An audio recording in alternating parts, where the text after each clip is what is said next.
my 0 to 10 metal albums. Oh, I thought about doing that, and then I was like, Yeah. I can't stop thinking about 8 out of 10s, 9 out of 10s, 10 out of 10s. Right? No, yeah, it was hard. This was really hard because I had to like. Some of it, honestly, the first one, I would argue is not a metal album, but other people would classify it as. Yeah, such. I started to get to like, okay, is this hard rock for the time period? Is this like proto metal? And Yeah. I gave up because I just could not. So Right. Yeah. And just as like a caveat, or I guess, I kind of, in terms of metal, this is just like the general umbrella of metal. okay. I didn't get too deep like thrash or classic or anything. Yeah. So there's a big mix of different things.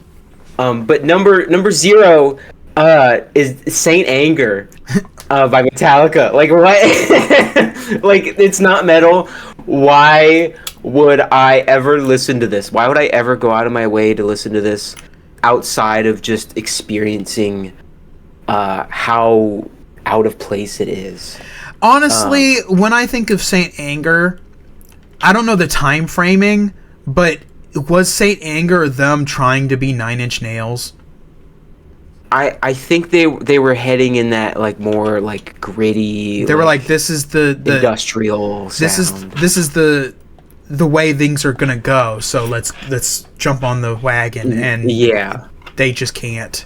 No. You can thank Lars Ulrich for that. I don't know, but it's it easy 0. Number 1. I don't know. I don't even know if you know this. But the self-titled album Austrian Death Machine. It's like their whole shtick is that it's like thrash metal, but like bad thrash metal, in my opinion. And it's like the Terminator singing.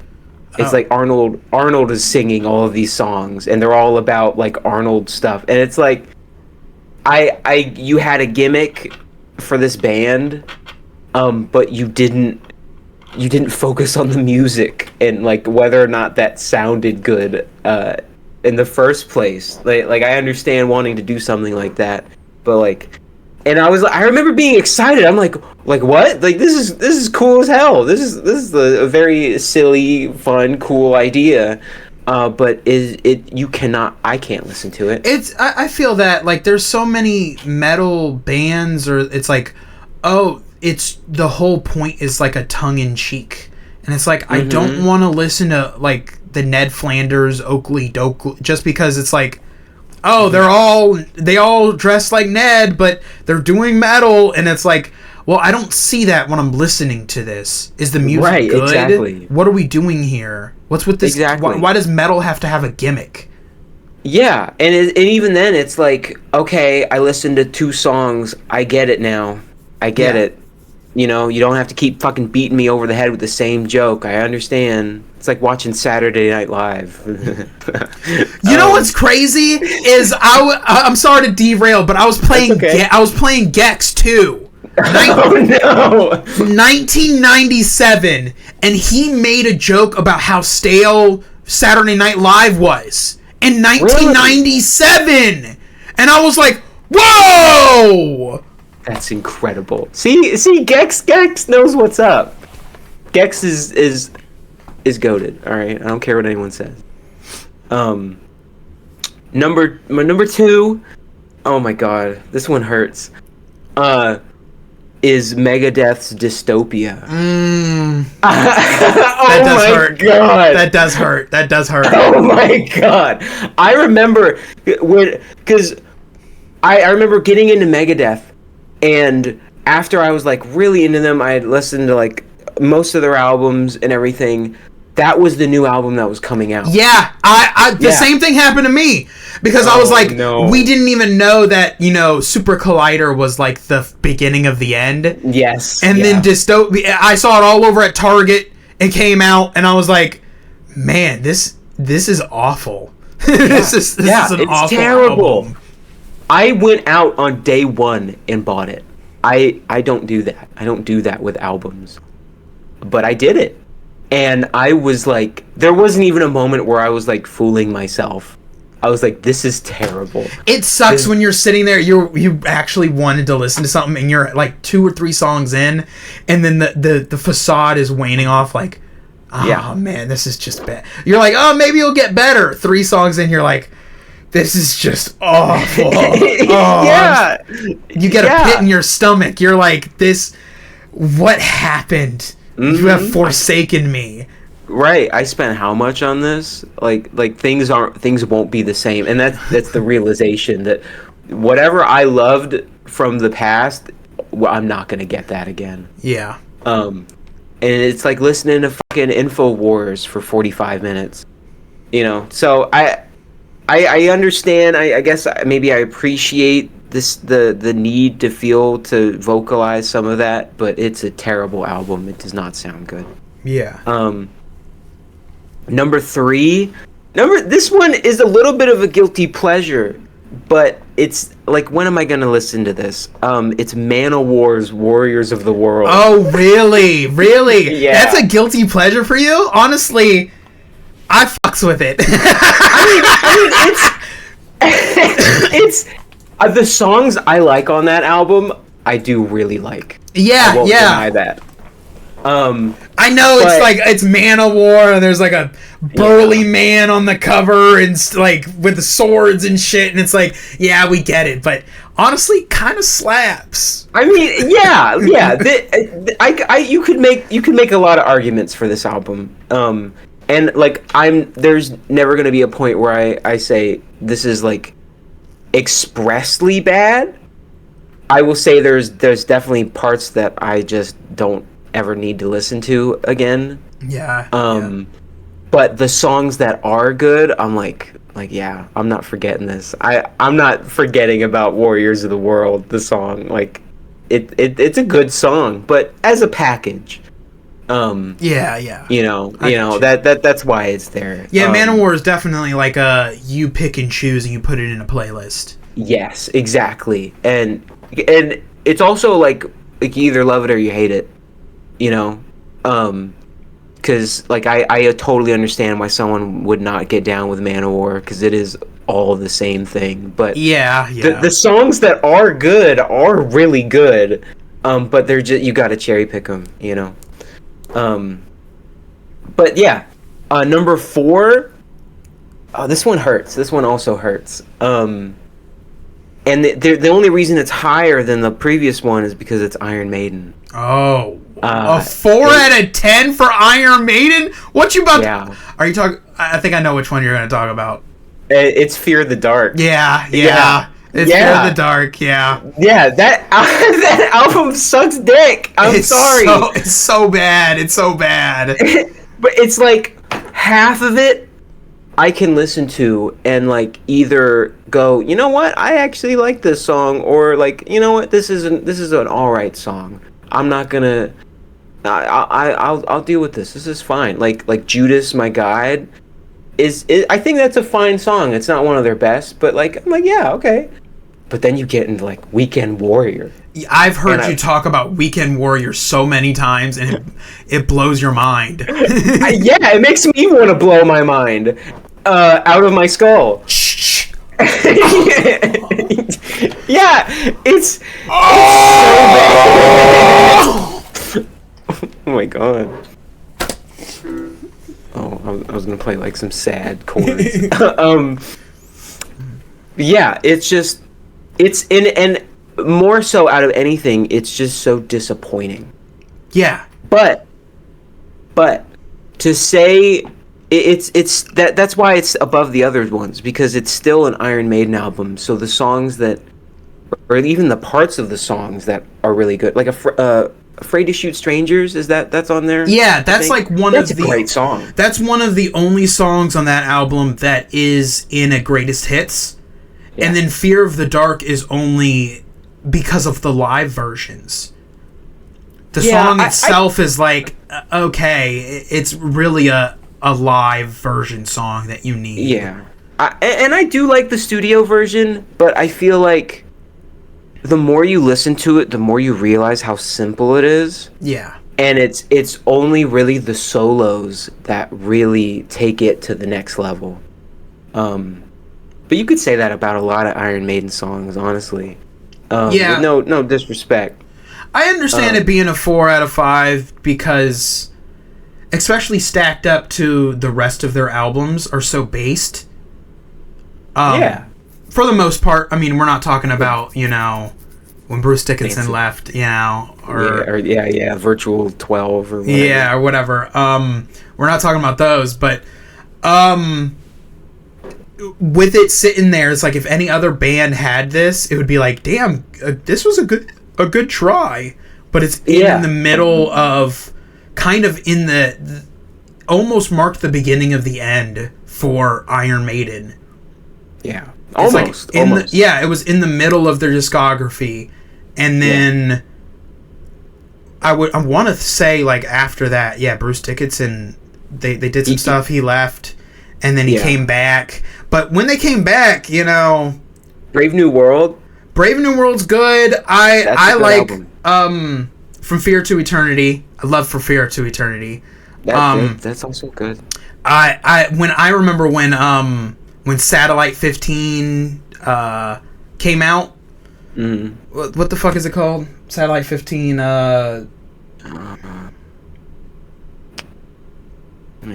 That's the beginning part of it. Fuck. Is it the Final Frontier? Final Frontier, yeah. Satellite 15, Final Frontier. That was dope. I remember that came out. I was like, damn, El Dorado was on hard play because that was the single out of it. Right. But yeah, Fear of the Dark. It's just I feel you on that one. It's just not there. Yeah. But what sucks is the album art is so cool. It is so awesome, but it's not there. So my number 5, I feel like this is a controversial pick. Maybe. Then just say it with your chest. Just say it with your chest. Oh yeah, everything's controversial if you have an opinion in metal. Oh, that's true. That's true. Yeah. Number 5 is Symphony of Destruction by Megadeth. Oh, really? 5 out of 10? Okay. 5. And again, that's not, like, I'm not really knocking it too much. Because again, there are songs on there that are awesome. Like High Speed Dirt. That's like one of their best songs. It is. And Symphony of Destruction is pretty good, but then like you got like Captive Honor. I think what really carries it is those two songs, and the album art is like iconic. Yeah. But when you do think of Megadeth, you think of like Rust in Peace or Peace Cells or something. You kind of give that one a pass. You kind of give Symphony a pass. Right, which is why it's where it is, because like I feel the is the commercial rock in the room with us right now? And it's creeping in. And then that's fine as well, to some degree. Like Cryptic Writings, that album is just hard rock. But that's one of my favorite Megadeth albums. That album is like really awesome. It's got some really catchy shit in there. So what you're telling me is, for Symphony of Destruction, it kind of feels like they took a mortal man and put him in control. Exactly, and they watched him become a god, or try to. Yeah, try to. They were gods of metal, and for this album, they took a mortal man and put him in control. That's right. And I'm not a building planner. I don't need to see your architecture of aggression. Okay, just give me some good music, and there is good music. Sweating Bullets is also good, but it's like, hello, it's the real. Right? Yeah, we wouldn't have that without the album. So that's why it's in the middle of the road. Okay, I got you. Next, above that, I would say I What is don't this know. one? What is this one again? Oh, number six. Number six. Okay. Number six. I'm gonna say. Oh, now that I'm reading it, I'm like, I don't know. All right. Number six is "Kill 'Em All" by Metallica. Okay. I feel like, and I'm a Megadeth guy. I much prefer Megadeth over Metallica. Okay. But it's got some. I mean, if anything, it says something because some of the stuff that Dave Mustaine wrote is in there. Yeah. And I honestly, I think those are some of the best songs on the album. I'm that guy. But putting "Kill 'Em All" at number 6 is pretty ballsy. It's a pretty. Oh ballsy yeah. number. Oh, I know.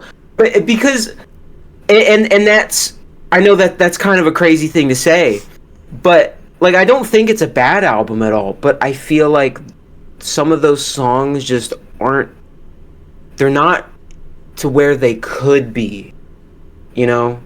And I understand, like, historically, like the importance of it and where it was when it came out. That's like saying, you know, like fucking Paranoid could have been so much more. They could have gone way harder. It's like, oh yeah, but like the whole point of this is that to be extra hard and to, you know, have this energy and the way they carry that throughout the rhythm guitar and everything, the speed and the like the double kick drums and everything. I feel like it just the way in what I would like, it's just not, it doesn't hit that completely, and it probably is just because it is a product of its time. Probably. It makes a lot of sense that you're more of a Megadeth than Metallica person. Yeah. Especially knowing your views on the Black Album. I would think that "Kill 'Em All" would at least be a little higher, but that I feel like this makes a lot of sense. Even though you being more of a like a Megadeth person, you have a lot of, like, at least 2 Megadeths lower on this list. yeah. And I feel like that says something. And so, yeah, I mean, if I were to, like, I love Ride the Lightning and Master of Puppets. I think those are fantastic albums. I have no notes for those. Those would be 9s or 10s. Mm-hmm. But it's just it's almost there. It's almost there. When I listen to the Four Horsemen, I'm not thinking about the Four Horsemen. I'm thinking about Mechanics. From Killing Is My Business. And I'd rather be listening to that because it's faster. But that's just my experience. I got you. Number 7, I feel like these are they're interesting. Number 7 is Heaven and Hell by Black Sabbath. Okay. I think it's a good album. It's a great album. And Heaven and Hell is my favorite Black Sabbath song, period. Oh, wow. Yeah. Okay. And Neon Nights is awesome, but and everything else is like, it's up there, but I don't think it's up there enough to bring it up. I feel like the 2 songs for me that really stick out are Neon Nights and Heaven and Hell, and at that point the rest of the album is just, it's kind of like trying to get up there, but it's not there completely. So you're definitely a Ronnie James Dio over Ozzy Osbourne, would you say? It depends. Honestly, I don't think I could go 100% either way because they both bring something so different. Yeah. When I think of Dio, I think of his solo stuff, or I think of him with Richie Blackmore, and he just brought that into Black Sabbath. It doesn't quite feel like Black Sabbath to me at that point. I agree. Yeah, that's why it's not my favorite Black Sabbath album. That's part of the reason why it's at 7, because this feels like more of a Dio album than a Black Sabbath album. But the songs that are really good on there, they're fucking awesome. And like every time I listen to Heaven and Hell start to finish, and like the way it fades out with like it's got like the lute of the mandolin or something. Yeah. And it's beautiful. And I really, really love it, but it's not there completely for me. But again, that's like a 7 out of 10. That's still pretty good. My number 8 is Holy Diver by Dio. Oh, okay. Yeah. It's and it just comes down to personal preference. Like I wouldn't say it's a bad album at all. I struggled to think about anything bad about it. Yeah. You know, it's like got great album art. Holy Diver is like one of the metal songs of all time. Don't Talk to Strangers is awesome. So good. It's fantastic. It's loaded with bangers, but I have a little bit of a problem with Invisible. Yeah. I like the intro. Yeah, the intro is good, and then it goes into, and I'm like, I wish you would have just kept this a little bit longer. Yeah.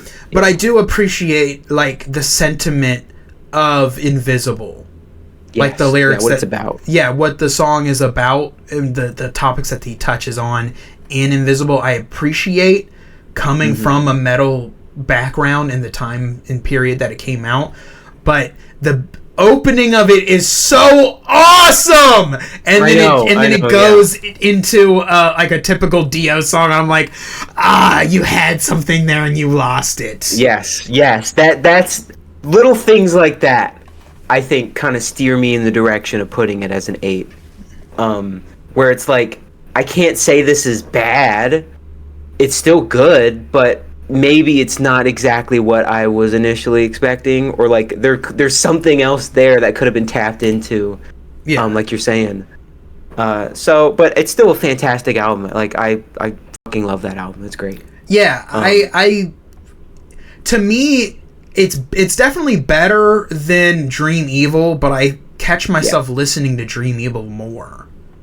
But that's just a personal preference. No, that's fair.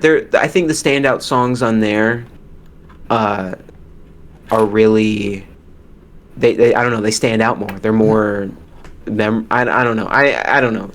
As a package, Superman.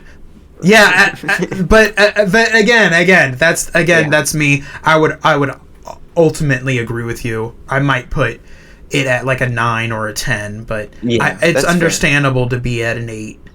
Yeah, I really think once you get to like the 8 to 10 range, it's like it's all kind of a toss up. It's really just personal preference at that point. Number 9, I'm throwing another one in there. I don't give a fuck. It's So Far So Good So What by Megadeth. Okay. Yeah, and I thought about putting Peace Sells. I thought about putting Killing Is My Business, I definitely thought about Rust in Peace. But no one talks about this album. And I sincerely think there is not a bad song on that album. Oh wait, is that the one? Wait a minute. Is that the one with? I know it's my fucking list, but how are you not gonna know your own list? I know, but it's all good. Say it with your chest. Okay. I like literally every song on it. I sincerely just I love. I don't think there's any. I don't have any problems with it. Into the Lungs of Hell is like a great instrumental.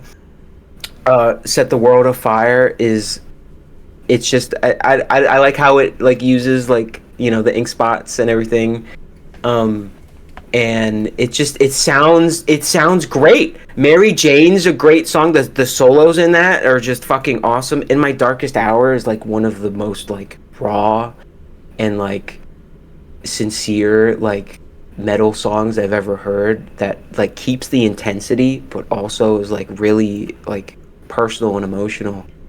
And I think their version of Anarchy in the UK is it feels remiss of me to say it's better, but I enjoy it more than the original Sex Pistols version. I got you. I got you. It's a little. I appreciate the Sex Pistols, Anarchy in the UK, but there's sound quality issues to the original that Yes. I wish they just had better. I mean, obviously it's punk, so it's like Right. whatever, but there could have been better versions that they could have had for the official releases of the song. Yeah, yeah. So to me, I like the song, but it's like I can't listen to it most of the time because it's like the quality's just not there. The sound quality's just not there. Yeah. It's so muddled. Yeah, absolutely. And I think all of that's fixed in Megadeth's version. And like Hook and Mouth is just awesome. I feel like 502 is like just as good as High Speed Dirt. They're like the same song to me. And Liar is just awesome. It's just banger after banger, and it's just like really memorable shit. Okay. Yeah, it's just I think people should talk about this album more. But my number 10, my 10 out of 10. If you know me well enough, I'm sure this isn't too hard to guess. It's Iron Maiden's Seventh Son of a I knew it was Seventh Son of a Seventh Son. It is. This is like when I think of concept albums. This is the album. This is the concept album. It's just start to finish phenomenal. Every time it feels like every song is like there's this theatrical element to it where you're like going through different acts in a single song, and it's always switching up, but never in a bad way. They'll throw like 2 or 3 different solos into a song, and it doesn't get stale. None of it, you know, it's constantly going. Amazing. Just it is a 10 out of 10. Every once in a while, I fight in my head between Somewhere in Time and Seventh Son as their best album, and I think most of the time Seventh Son beats it out. Just because of the concept alone. Yeah, like, and it's such a cool idea. It's such a cool idea. It's based off. I love songs that are based off of books, and this is a whole album that does the book justice. Yeah, and even the standout tracks from there, like Can I Play with Madness? Or Deja Vu or something. Not Deja Vu. Like Moonchild. It's like that's oh my god. They're so good, so fucking good. Yeah, it's awesome. Like they're not only they serve the purpose of telling a story. Oh, Infinite Dreams is fantastic. The first time I heard like that solo on there, it blew me away. And I Only the Strongest survived, and this album is it. And it messes with all these different ideas, and it all serves the purpose of telling the story, but it's still catchy. It's still it does everything, and it does everything beautifully, and it's just. And the album art is just awesome. Like, I want that tattooed on my back. Oh, like, yeah. I remember awesome. being in school drawing, like, the album art. Like, the single arts and stuff from there. Yeah. And, because Can I Play with Madness is, like, the hand through his head, grabbing it. And then, like, a spoon and stuff. And all this. They had such great art. Such great art for that album. For all of Iron Maiden, but for that album alone. It's peak. It's peak. Incredible. But that's my list.